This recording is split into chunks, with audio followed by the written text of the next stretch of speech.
Yo, what is up, everybody? How are we doing today?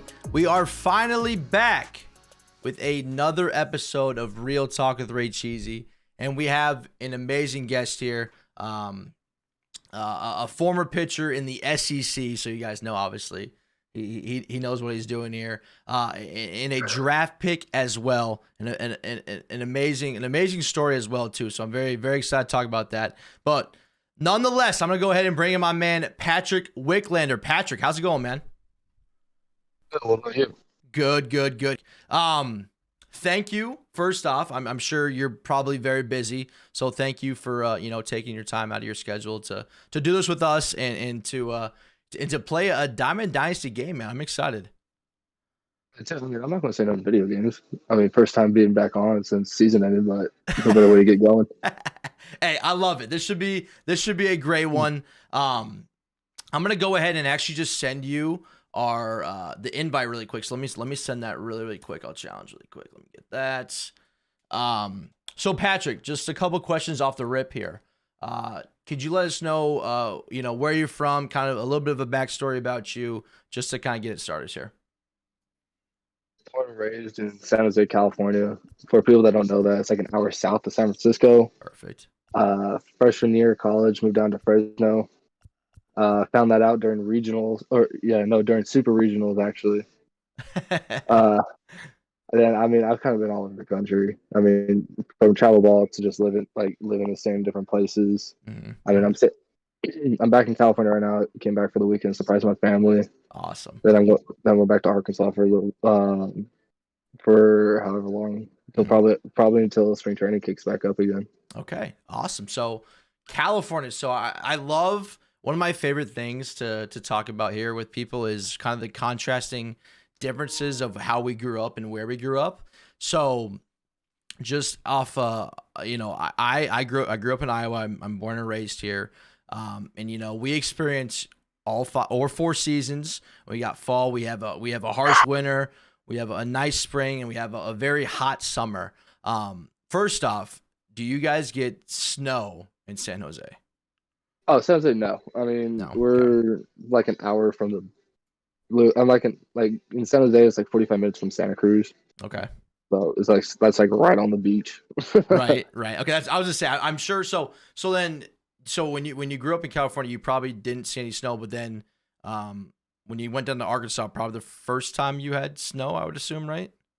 No, so being from San Jose, I mean, I've been to Lake Tahoe. I've seen snow. Mm-hmm. I mean, it's okay. That's like a huge misconception with people.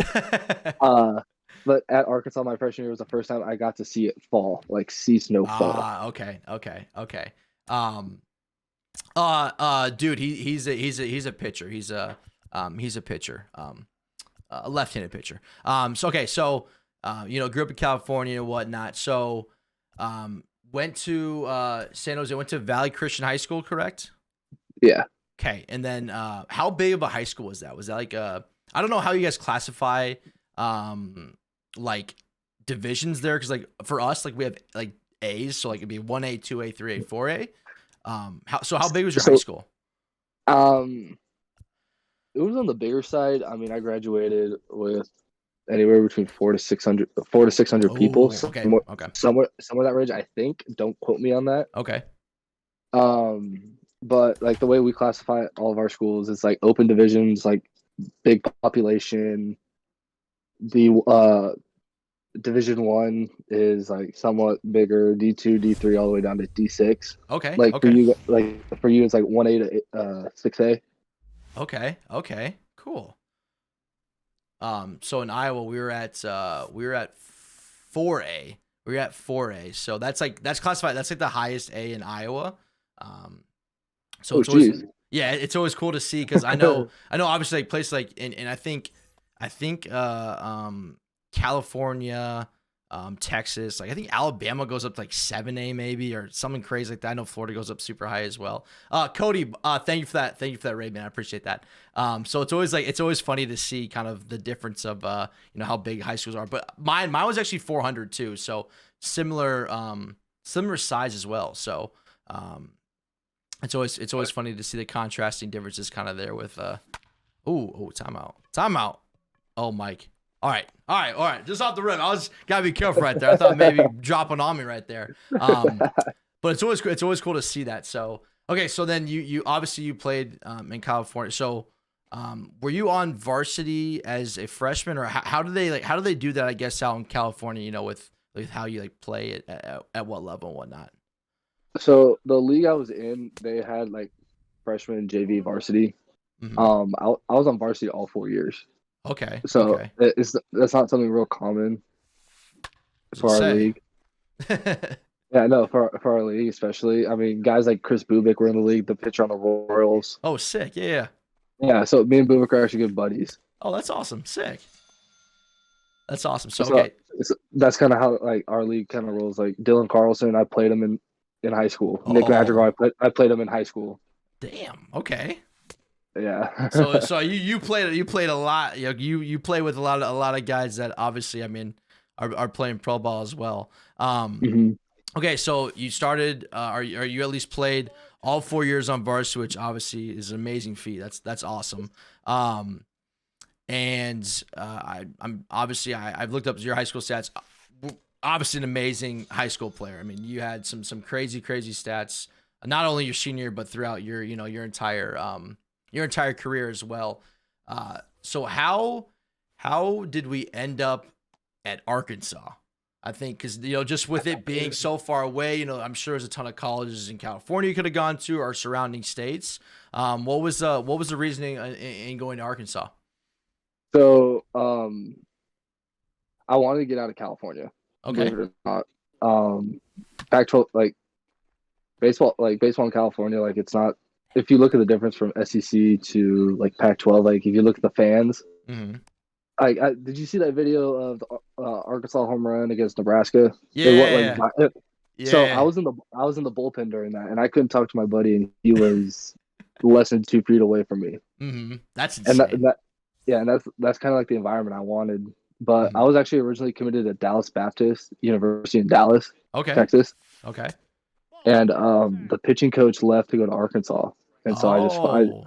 I just followed him there, and Okay. now I had him my freshman fall, and now he's the head pitching coach for the Twins. Oh, sheesh. Okay. Yeah, That's nice but the little run right there. pitching coach at Arkansas is like he's from California too, San Diego. Hmm. So we had a good connection going into it.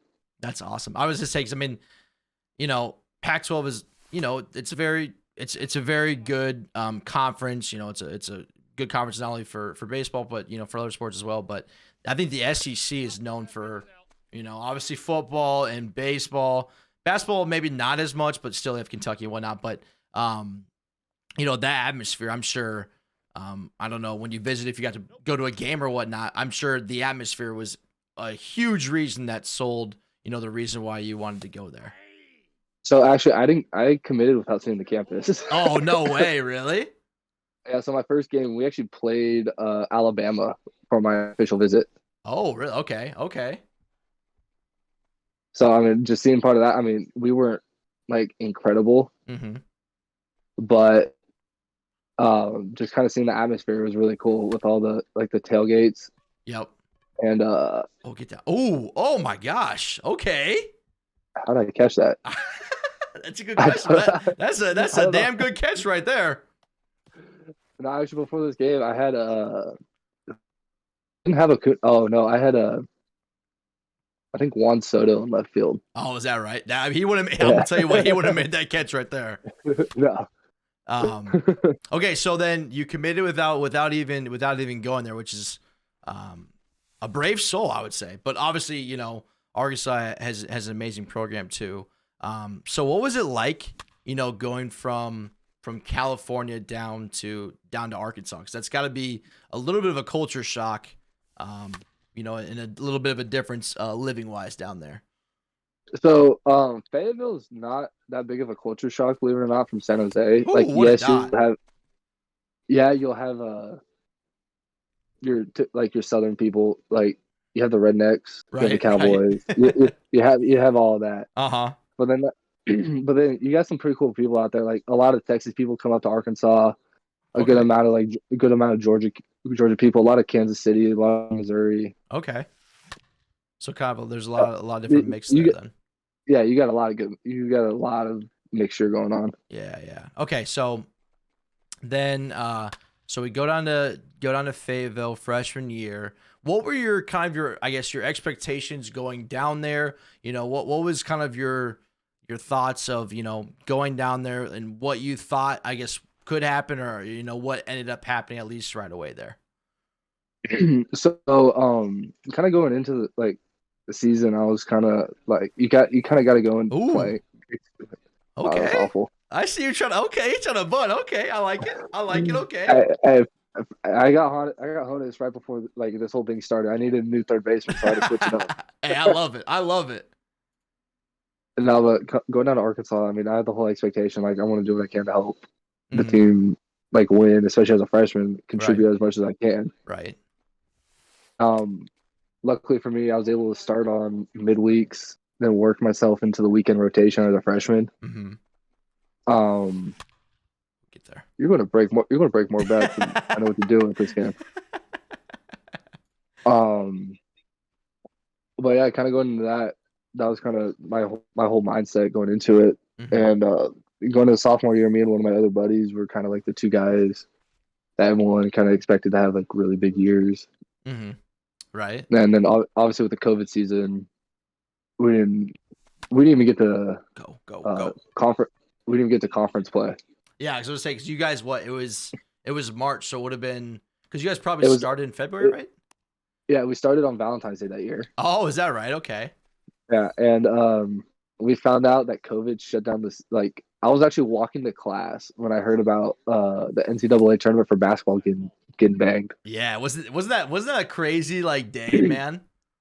It was all a whirlwind. Like, it all happened within like Good 30 minutes pitch. of each other. Because I think was that after the NBA, right? Yeah, it would have been after the NBA, right? I think or no? Yeah, Yeah, yeah, yeah, yeah, yeah, yeah.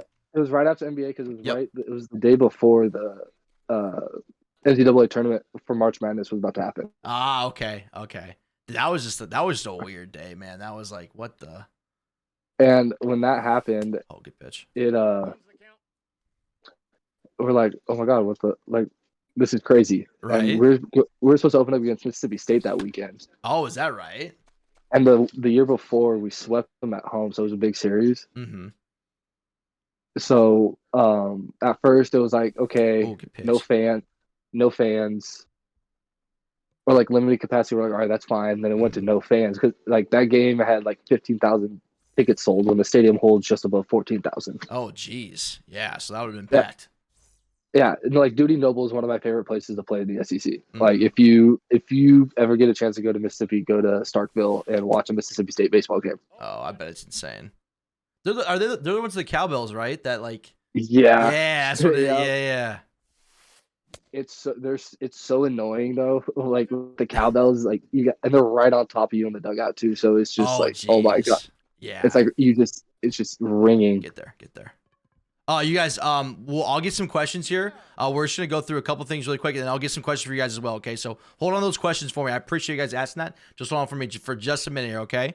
Um, okay, so then obviously, they went ahead and canceled the season, which I'm sure sucked for a lot of guys and sucked for a lot of people.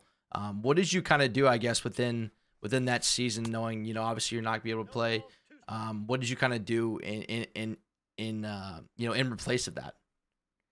So with that season, my parents were like, just stay out in Arkansas. The COVID rules. I told people like if Get COVID was a walking animal, people would shoot it in Arkansas. there. Like like obviously there was like mask mandates and all that, hmm but it wasn't as strict as it was out here in California. Yeah, yeah. So I kind of found me and a bunch of the guys actually found a place that was open Okay. that kind of, I don't know how they stayed open, and we would throw at parks. We would do our stuff at Oh like yeah, yeah. literal parks, and it was just kind of, it's kind of cool, kind of going back to like when you're like 8 and Yeah, playing yeah. catch in the park. Right. And then it would just be like this open gym we went to, and just like we just did workouts. Yeah, yeah. We tried to put together as many like workouts as we remembered Yeah, yeah. together, and just did it. I'm sure that, and I'm sure that's, I mean, I don't know exactly what, I don't know what everybody does like in their off season or what they do in the summer and whatnot, but I had some people on here earlier and, on our show, and they said they actually end up going down to, get through there. There we go. They actually went down to Eric Cressy down in Florida, which the, I think he was the one that did the Jagger. I think he's the one that started the Jagger bands, I think, or maybe not, or some, I don't know. He I know who he is. He's big. He's like the head strength coach for the Yankees. Yep, exactly. Yeah. And so they ended up working out at his. Ooh, is that a hit with? Is that Kershaw getting hit right there? Yeah. Okay. But they went down there and they threw and they made the best situation, which I know obviously in that situation it's got to be. Oh gosh, that's a terrible swing. That's a Is he gonna get there? Okay, Big Frank gonna get there. That situation. Obviously, you just have to make whatever you can. Yeah, I'm gonna say I don't know if you played or was it last year, maybe the year before, but literally Frank Thomas has like common defense, but somehow made like Gold Glove plays like every single inning. I don't understand it. For some reason, this man was making Gold Glove plays. I don't know why, but he was nuts. Okay, so then we get through. Obviously, COVID and whatnot. We you get back to campus, and obviously, I know there's probably a little bit of a longer a longer way getting back into there. But oh geez, I'm getting absolutely blown away right now. But what was it like, coming back? Obviously you guys lost the season. Oh, Mikey. Big Mike. I gotta say, I need to put him in my lineup. We were talking about this right before here. Obviously, I wasn't using him. I was using Mickey Mantle. Mickey Mantle ain't working for me, so we're gonna put Mike back in there. But it had to be like, obviously nice getting back to with your teammates and everything. Getting ready for the season and whatnot. What was it like, kind of coming back and, kind of get back to your teammates again and, knowing that, you're actually getting a season going and, you're actually playing for something again? It was really cool to get back to it. Just being around everyone. I'll make that play. Make it. Yeah, you got it. Okay. It was really cool being back with a bunch of the guys. It was just being around with like the mask mandate though. Mm-hmm. It was kind of like you can't walk, like you have to walk in the building with the mask, but then as soon as like we could take it right off. Mm-hmm. Yeah. I was like, it doesn't really make a whole lot of sense, but we're like, okay, we got to do it. Yeah. But our whole thing was as like playing in front of fans. Like you, like from that viral video against Nebraska to like where the season began, like it was a complete 180. Yeah, right. So just being in front, like it was crazy. As soon as like fans, like they opened up to full capacity, it was like right after we played Florida, so the last game of the year, like last series of the year. Oh yeah. And when we came back from the SEC tournament, like there was fans lining up in the hog pen all the way around the stadium, all the way to the restaurant, and past that. And like our student sections in left field, it went past the right field stands, like right field, like. Yeah, it was so packed. Okay. Yeah, that had to be amazing to have that kind of support, especially, obviously them not being able to get there for a year or so. So that had to be amazing to play in front of that many fans. Oh, yeah, it was incredible. It's always great to have people like that, especially that fan base and support coming from, like, you're literally the hometown crowd. Right. Yeah, that has to be. I mean, I'm sure. So I assume you've been to good hit. There you go. I assume you've been to Arkansas football games and stuff. This year is so much better than my first 2 years. Yeah, and especially with them. They've been good too. I mean, they kind of fell off a little bit now, but it had to be like cool to like have all the atmosphere back and like just knowing that like sports are back, right? Like just knowing that. Yeah, our AD is hands down probably one of the best ADs in the country. Mm-hmm. He understands the athlete side, and he at the beginning of, like before football season happened, he was saying masks are basically optional. Oh yeah. And there's a video of him after the Texas game. He was like, "Hey, one of the sheriffs like, he was like, they're going to rush the field, right?" He goes, "Yeah, it's going to happen." I was just saying, that's a very rushable moment right there. But yeah, so we get to 2021 and you have an insane season. First off, I mean, especially in the SEC with how good the SEC is.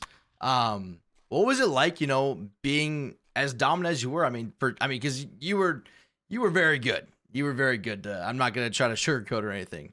What was it like being like that dominant in probably the best conference, in the nation? It was definitely something you kind of dream of. Like Hmm. if you follow college baseball and if you're a kid following it, that's one thing you dream of doing. Right, right. Like you got kids like Kumar and Jack Leiter. Hmm. Like I was lucky enough to play next to Kevin Kopps.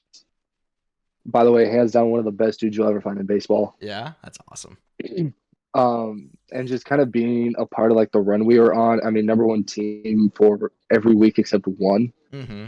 Yeah, that's insane. So just kind of putting together that season and just knowing like, hey, I'm the guy on that team. It was really fun to be a part of. Right, right. Yeah, that's and I mean, not to we can go over the stats just a little bit, not to, because we want to make sure our guests are well represented here. So for Patrick's last year, Dot. That's all I gotta say. that was an amazing pitch right there. It was 7-1, had a 2.09 ERA. Big Poppy, come on, baby. There we go, Big Poppy gonna run a little bit at 43 speed. So we say had a 2.09 ERA through 77 innings, had 85 strikeouts. So very very dominant, especially. Oh no. Oh, cheapy. Oh no. Give me on a second. I'm 100% on a second. Yeah, I don't deserve that one anyway, so we're gonna let that one go. But I had an amazing. So I think would it have been technically your sophomore? I don't know with with all the COVID, so I don't know how they end up doing. I was considered a COVID sophomore, COVID academically a junior. Okay, so then did you actually go by? So when you're like the roster, are you listed as a junior or are you listed as a sophomore? It just depends on the school. Like every school is different. Like we went places where they listed guys my year. That's foul. Yeah, just a little bit. Yeah. There's guys my year, and they were like it said like COVID sophomore. Okay. They announced as COVID sophomore. Okay. But I mean, at least it made you draft eligible. I mean that's more so. Good pitch right there. That's more so obviously the thing there too. So going into what would have been your junior year, kind of what were your expectations? I guess it's we'll get to that really quick. Oh, there we go. Okay, Jackie. What were your expectations coming in? Not only for you but for your team and kind of what was it like going into that year. So as a team, it was one of those things we just wanted to get back. Mm-hmm. Like whether it was with fans or no fans. Right. What the hell? Is that Tom? Was that Clayton Kershaw? Yeah. Dang. Just missed that. If he had more power, that'd been all right. But that's all right. So, but just being like as a team, we're like we just want to get back. We just want to play again. Like we just want we want to be around the guys. Like you spend most of your time with these kids. Right. And but as a team, we like it was just one of those things where we hold ourselves high. Mm-hmm. We as a team we never really talked about Omaha. It's just kind of one of those things that's expected. Right. Yeah. And we just kind of got together and we just wanted to play. It's just fall was competitive. Good hit. Yeah, fall was really competitive. It was really fun, and it was just one of those things you gotta like. It's just like you've been sitting in summer for so long. You finally get up and move around a little bit. Right. Yeah. And you guys had an amazing year. I think it was you guys had above 50 wins or around 50 wins. I think just like 13 losses. I think it was around there. So you guys had an amazing year. I think. How did I hit that? That's MLB The Show for you right there. That's. I thought the PSAT was awful. To be honest with you, I thought that PSAT was awful. That's MLB The Show for you right there. But I think you guys lost in Super Regional to NC State. I think it was. Yeah, I mean, they were hot at the right time. Right. They're a really good team. I mean, that was the only series. That was the only series we lost all year. I was just saying that series was. That was like just as somebody from the outside, it was a fun series to watch too. I mean, the atmosphere there was really good. I mean, obviously not the outcome that that you would have wanted, but it had to be cool to, at least be in that situation. Obviously, you didn't. Ooh, little R2 spam. I love it.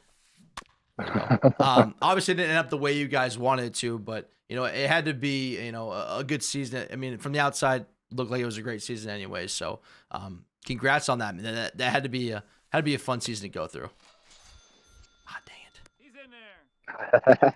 Okay. All right. So we bunt cheese a little bit. I see you. I like it.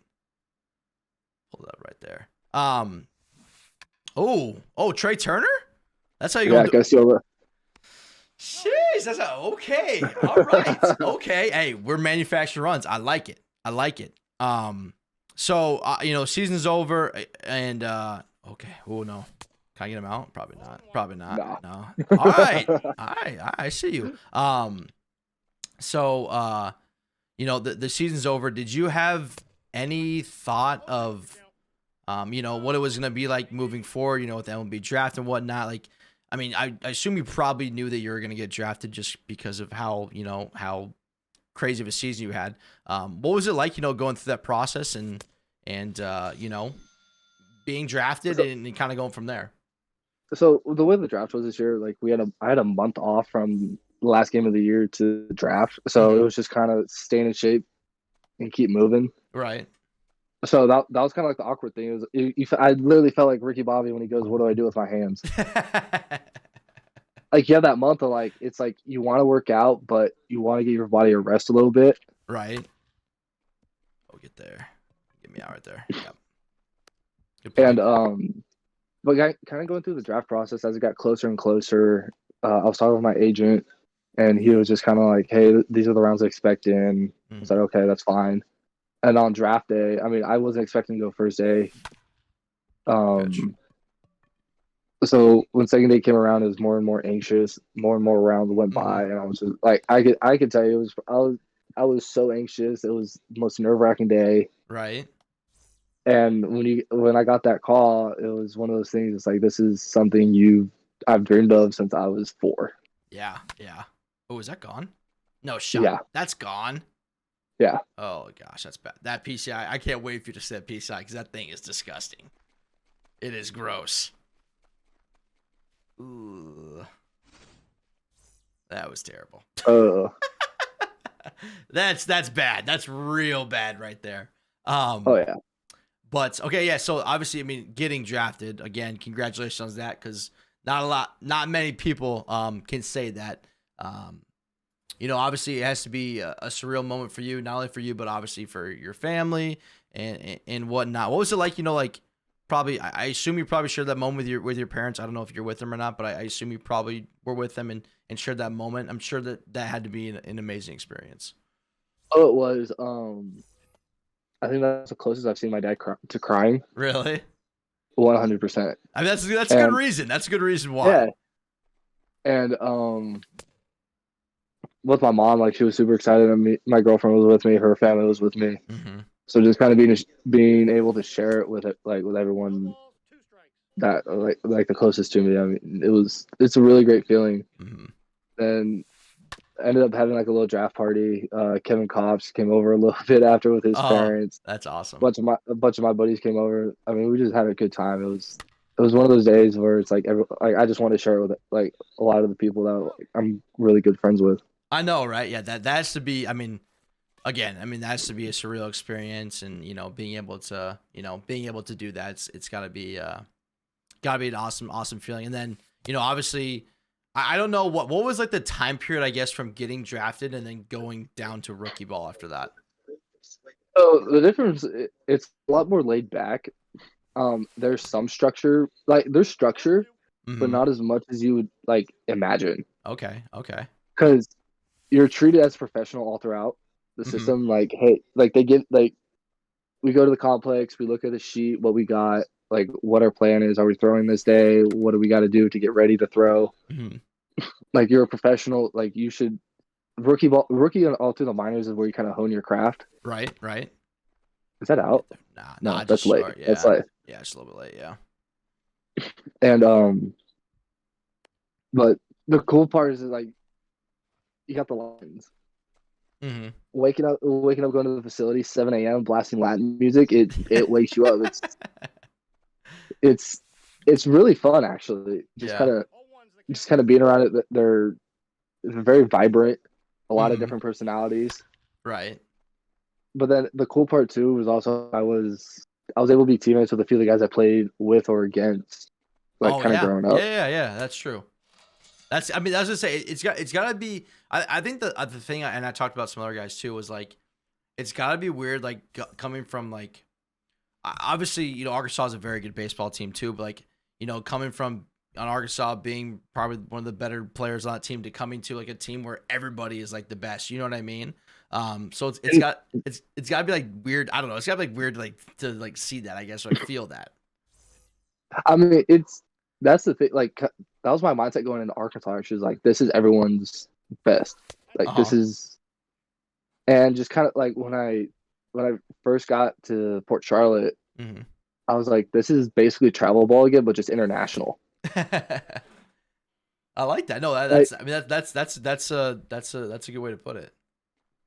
and just because you see all these Latin guys and they're like that. Like the thing is like they want to learn English. They want to know the American culture. Mm-hmm. Right. Right. And so kind of talking with them and kind of getting to know them, like they're so excited to do even the smallest things. Like one of them, one of my Oh, buddies dang is his name's like Anthony Molina, it. Mm-hmm. and he got like a Wendy's Frosty, and I've never seen a bigger smile on this kid's face.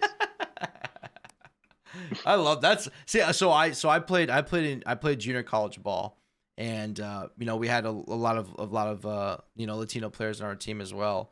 And I actually so one of them was a pitcher like me, and I actually would sit there. So we would go shag like pitchers. We go shag balls. I'm sure you've probably done that a million times.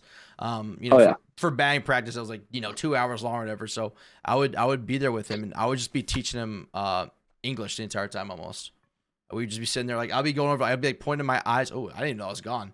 Nice little home run with Mookie right there. Like I'd be pointing at my eyes, be like eyes, and I would just like point at it. He'd be like eyes, and I'd be like point at my nose. He'd be like nose, and like mouth. So it was like I don't know. I wouldn't say that I taught him everything, but it's just like I don't know. It's they come from a very very different background than what we do, in America. So it was like funny to like teach them how to say things in English. I guess I don't know. I mean, it was just it was a cool experience.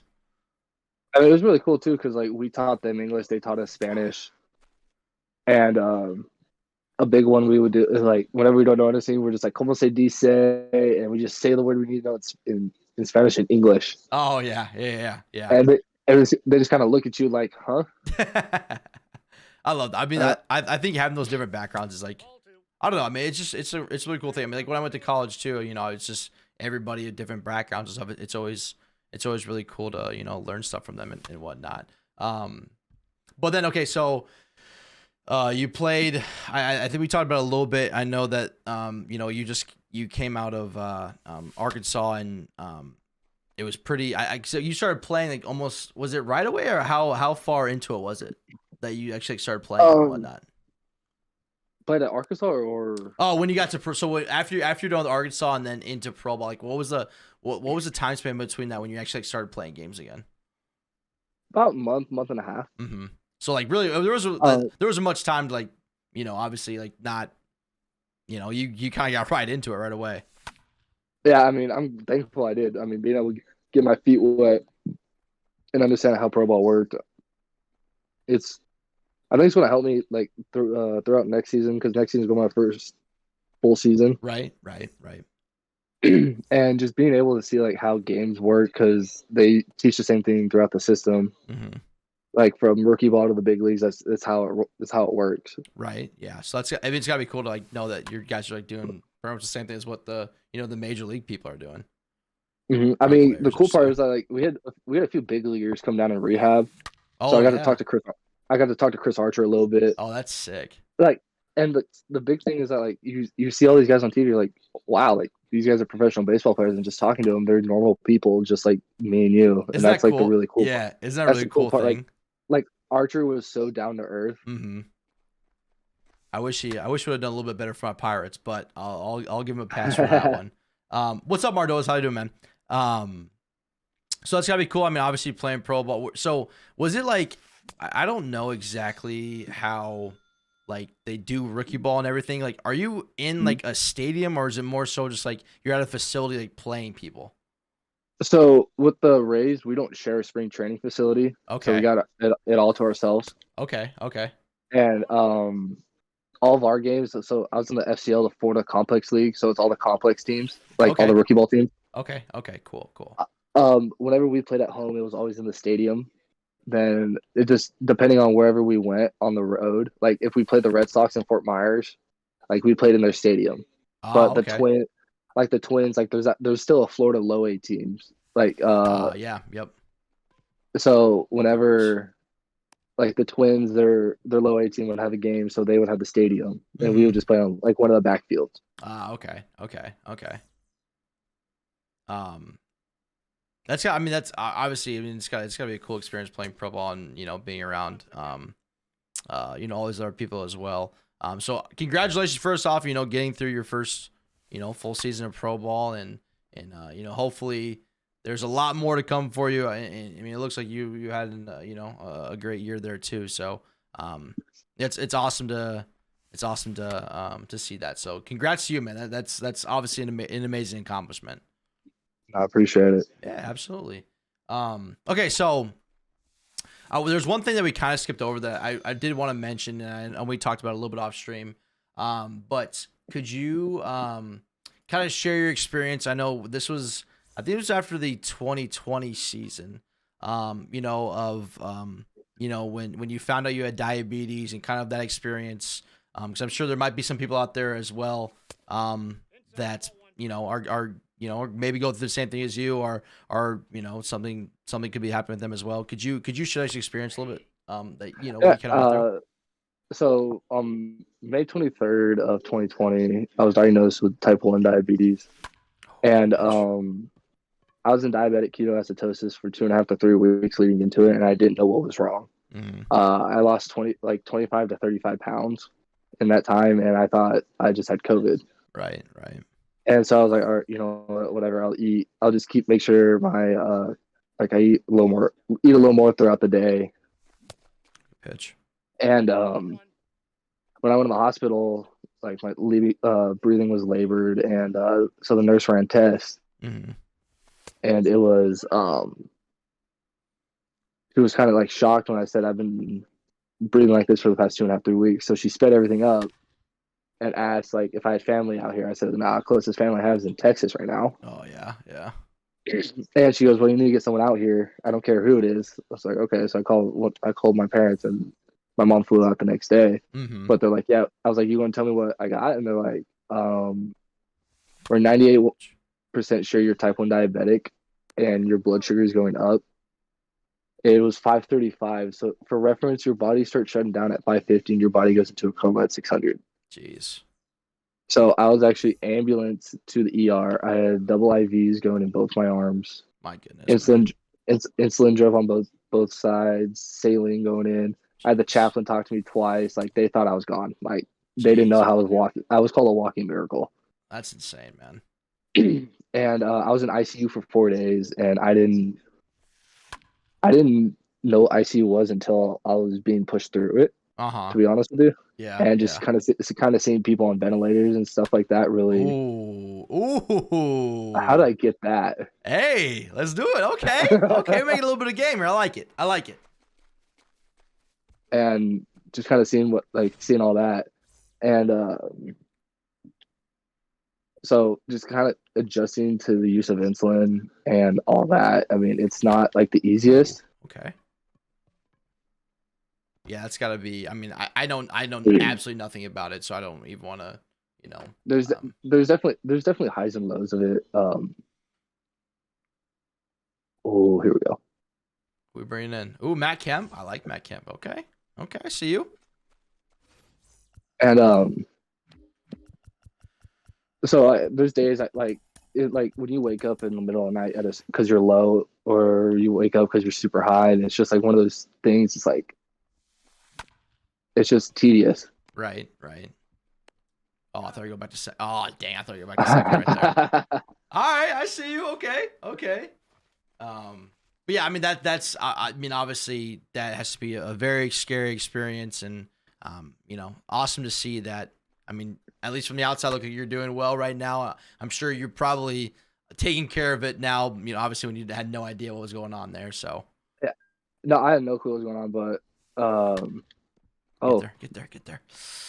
I got another run in. Okay. I'll take Number it. I'll take 6. it. I'll take it. Okay. But I mean, doctor's appointments, stuff like that. I'm on top of it, and Mhm. especially being an athlete, like whenever I work out or whenever I'm at the field, I'll have a Gatorade with me. Right. Yeah. That's something Oh always there. wow! I just got blown away. That was so. um. Yeah, that's I mean, well, first off, man, again, I just glad that you're okay now, and it's awesome to see that you've been able to kind of bounce back from that as well. I know we have some questions in the chat as well. If you're okay with answering some of those too. Yeah, fire away. Perfect. Okay, so I think one of them we had quite a while ago. Let me go back really quick. Okay, we got your position. You're drafted in the 8th round as well, right? I think it was 8th round. Yeah, 8th round, number 251. 251, number 251. There's that. Perfect. Okay. So we have one. We have a younger gentleman in chat. They're saying that they love baseball and whatnot. Is there any advice that you have for them? Moving forward, it looks like they're a teenager. What's like some advice you give to somebody that might be an aspiring professional baseball player? The hard work goes a long ways. Mm-hmm. Even when things aren't going your way, you just got to keep your head down, and keep going. Right. It's just one of those things you got to control what you can control. Yeah. So just hard work goes a very long ways in the baseball world, and everyone notices it. Yeah. I mean, I was on a way different level than you are, obviously, but I made sure that one of the things you can control is your effort, the way that you work and whatnot. So I think that's always I think a lot of people, not only your coaches, notice, that this person, they do it the right way, they work hard. So I think that's always a really good indicator of what a person's like and, their attitude and whatnot. So I think obviously hard work, goes a very long way for a lot of people. And my high school coach showed me all the time. Oh, okay.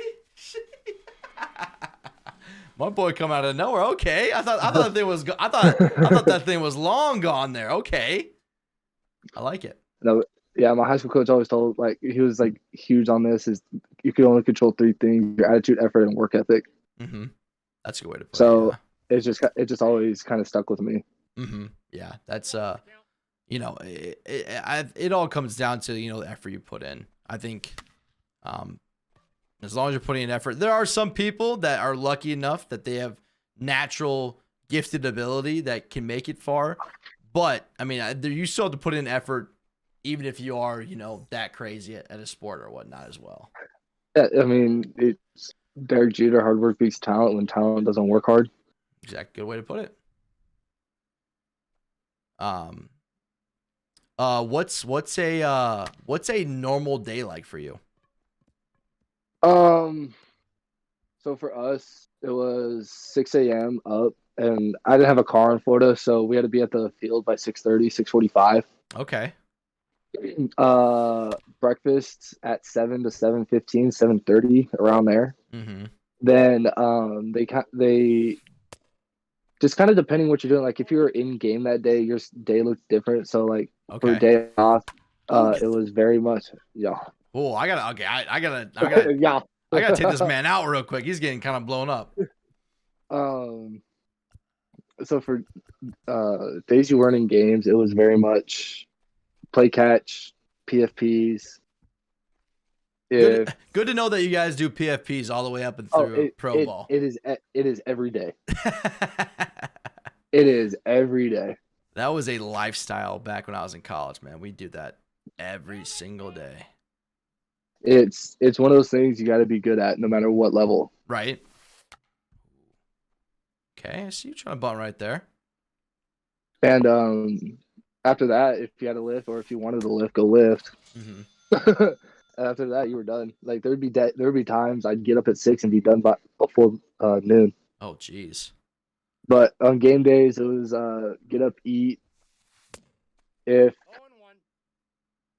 if you're starting, you don't do anything till about an hour before first pitch when you start rolling out. Okay. Then you play catch, obviously. Then you get on the mound, that whole ordeal. But if you're a reliever, you play catch when everyone else warms up. Then you send the bullpen until like, hey, go get hot.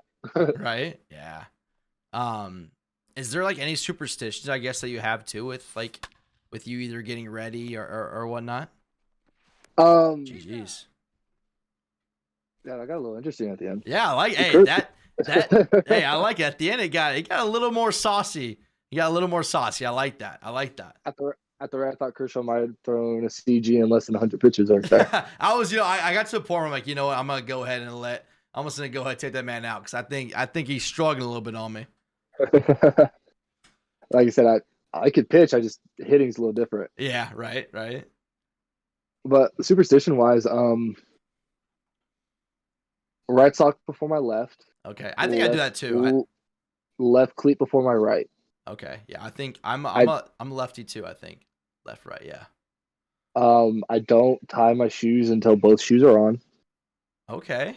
I think my warm up routine is like I follow it like religiously. Okay. All the same stretches every single time in the same exact order.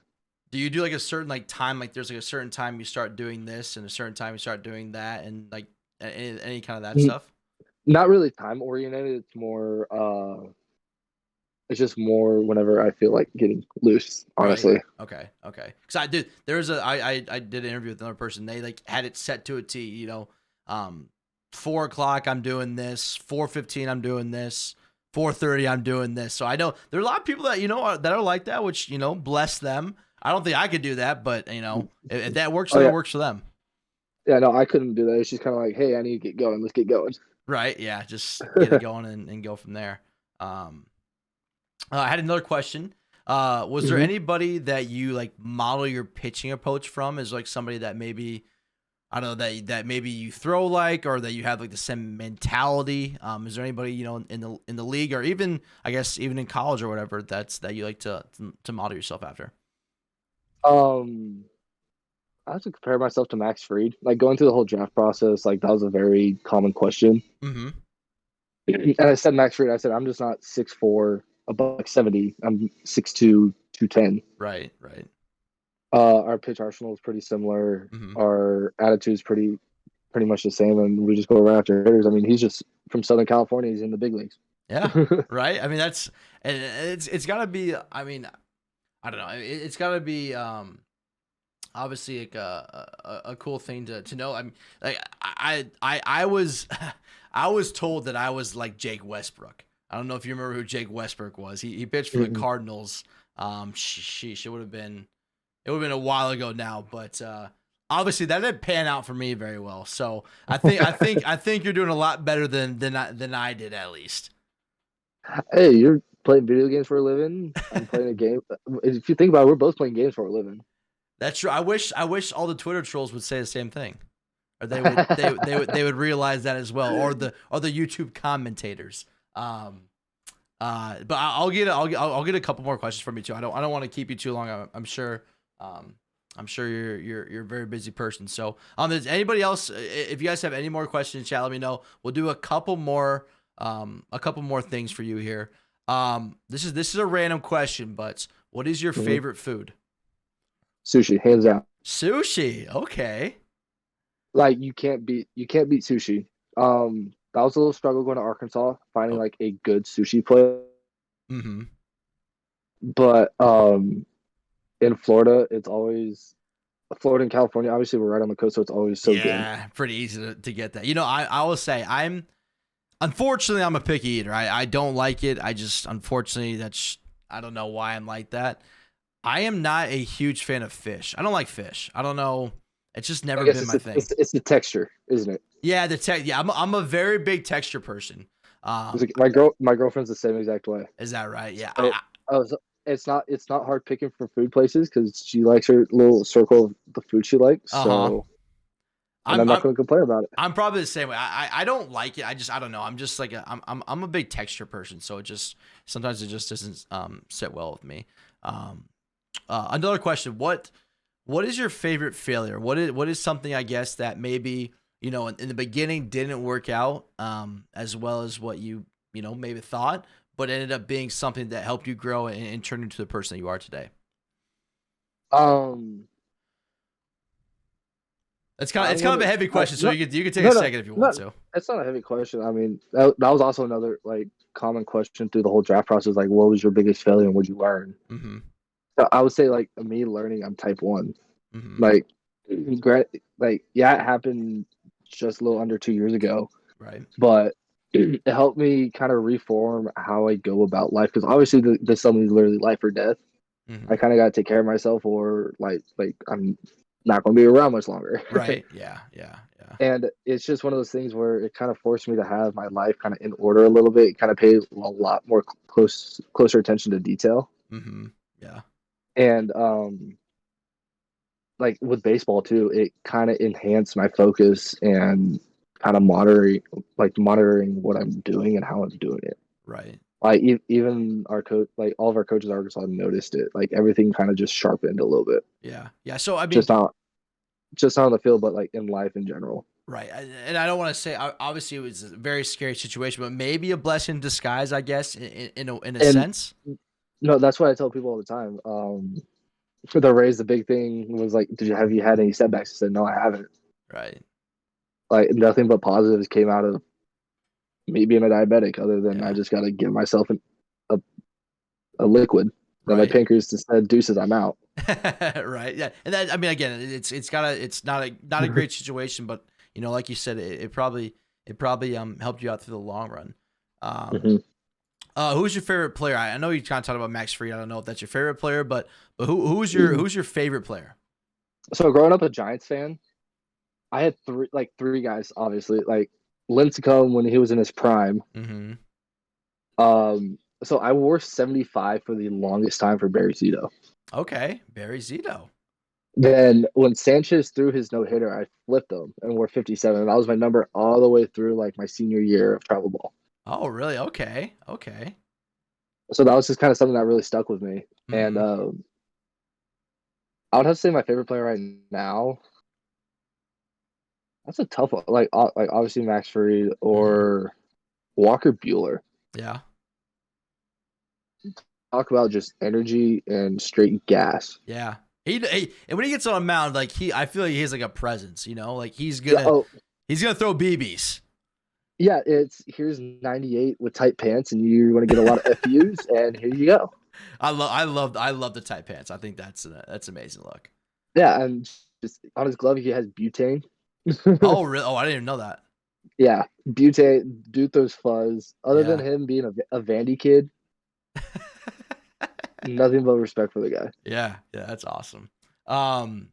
I think this might be our last question for tonight, but we have somebody that loves collecting cards. I don't know if you've had a chance to have a card made of you, or have you been able to sign any cards yet? I've been able to sign cards. No, they aren't Topps cards. Okay. Or Fanatics, because I don't know what that whole deal is. Right. With the whole baseball card going on. I don't have any of those cards yet. I don't think so, at least. Okay. But I have PG National cards from from senior summer. Okay. And people have made cards of me from Arkansas. Oh, really? Okay, that's cool. Yeah, so I've seen some cool things. People have sent me some cards, and I've signed them to send them back.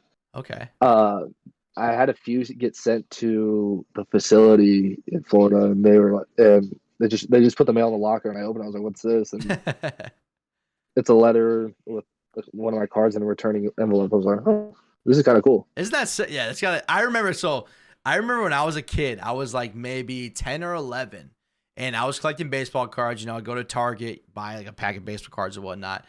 And for whatever reason, I don't know, my brain wasn't fully capacitated yet.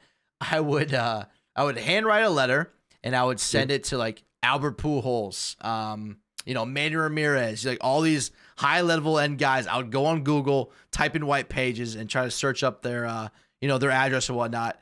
And I will say I never got one of them back. Yeah, that's it. Like, well, you also got to put in perspective. Like, if you're doing it to like the big guys, like Yeah, schools. yeah. I mean, how many guys? How many people they Yeah. got going up? Yeah, exactly. I mean, maybe it was just wishful thinking, me being that young, thinking that maybe I'll get a card back. But I will say, I think I said some really nice cards too. So today they'd probably be worth a little bit, but you know, I guess it's hindsight's 2020 there. I mean, the cool part though is like seeing all these like Torkelson. Uh-huh. Like, so I grew up playing with him. I've known him since I was like 10 or 11. Oh wow, that's awesome.